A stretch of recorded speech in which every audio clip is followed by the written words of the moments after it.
Ezilenlerin gür sesidir o, suskun dünyanın hür sesidir o. Göründüğü gibi olan gücünü milletten alan Recep Tayyip Erdoğan. Göründüğü gibi olan gücünü milletten alan Recep Tayyip Erdoğan.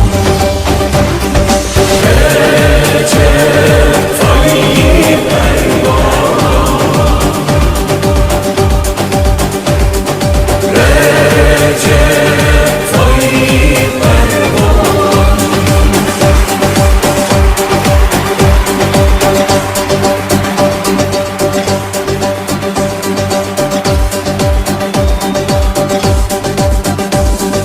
Halkın adamı, hakkın aşığı, o milyonların omuz ışığı. Mazlumlara sırdaş olan, gariplere yoldaş olan Recep Tayyip Erdoğan. Mazlumlara sırdaş olan, gariplere yoldaş olan Recep Tayyip Erdoğan. Recep Tayyip Erdoğan. Recep Tayyip Erdoğan.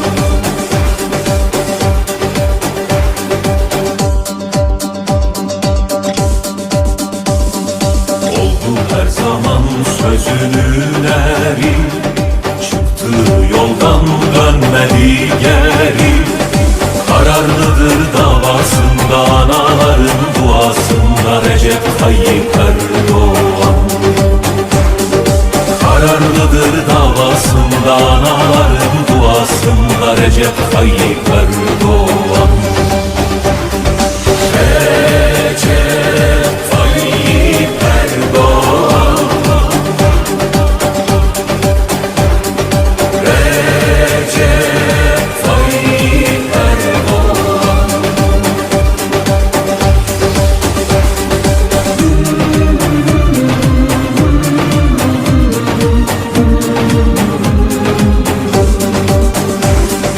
Sözü dosdoğru yoktur riyası, zalimlerin korkulu rüyası.